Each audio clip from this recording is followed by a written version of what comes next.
doing today? Wonderful. Thank you. How are you? I'm very good. Thank you very much. Thank you. Congratulations on season 3 of Hannah. I was immediately engrossed from the beginning, so well done. Yeah. Yeah. I Thanks. was wondering if you could start a little bit with talking about where we find your character, because he's in a very perilous place right now.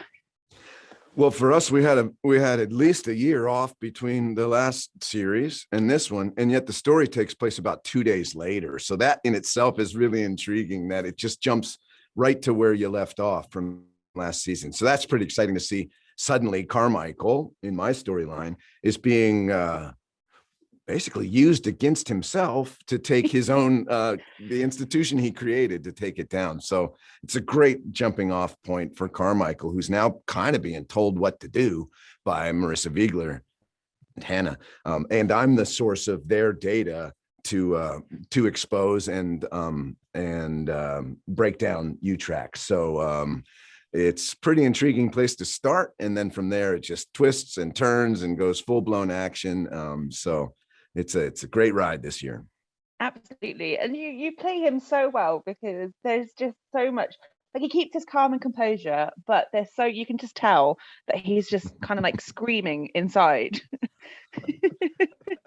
Well, thank you. It is an incredible character who only says what serves him, rarely tells the truth, is a trained spy, so he just plays his cards so close to his vest, and yet the storyline just keeps wanting to pull the cards out of his hand, and as you see it, he loses all control and it spirals away from him. But he's his survival instinct is so strong that it really propels the plot in those areas. Absolutely. So how is it developing this new relationship with Esme and Marielle and their characters? Well, ultimately, I had more scenes directly with Hannah in this, where because they're now connected, she needs and is coercing John Carmichael to her needs, to try and take. I love season 2, where you see a young person fighting against an institution, and then she's returned to that institution to try and break it down from the inside, and we're all pulling for her. Now in season 3, she has the head of that institution at her for her to use for her to take down Utrax. So also in this season, you really learn how bad it is, what the ultimate purpose of this program was. So you finally get into that reveal, and it causes so many twists and turns in the plot. Amazing. And also working Carmichael and Sonia, I always find their relationship really tested in this season. Yes, there's been a wonderful, intriguing some sort of relationship between Carmichael and the character that Mireille Enos plays. And that's explored further, but it's never really explained. So we love that stuff in spy thrillers, especially where you're left with a couple of question marks. And that's part of the genre, where they pull you in by confusing you a little bit, I think. And David Farr does that beautifully in here.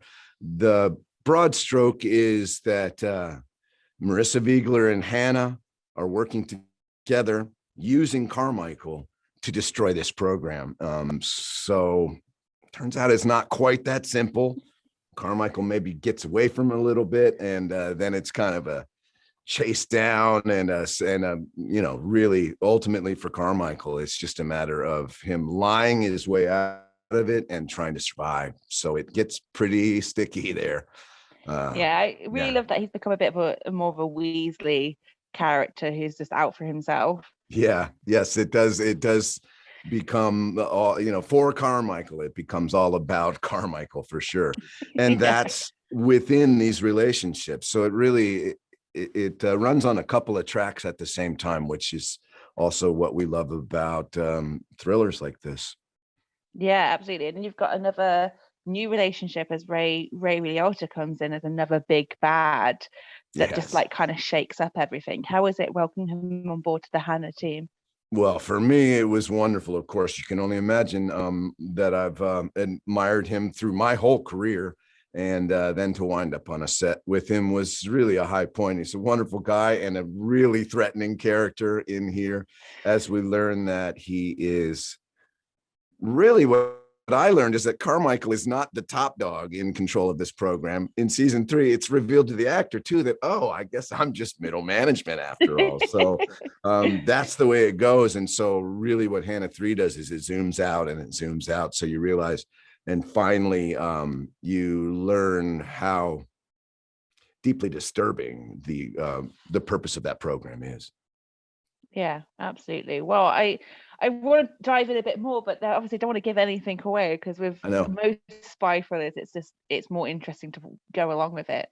It is, but just know that Carmichael created this flawless program. As you can see, these young female assassins are just at his, he's basically joysticking them through there, trying to kill people until maybe he becomes one of them.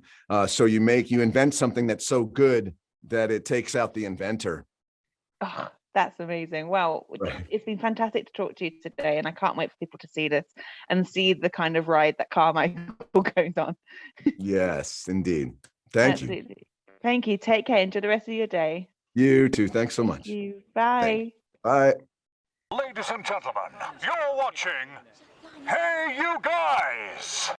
Hey You Guys, huh? Hey You Guys. Is that from the Goonies? It is indeed, yeah. Nice. Hey You Guys!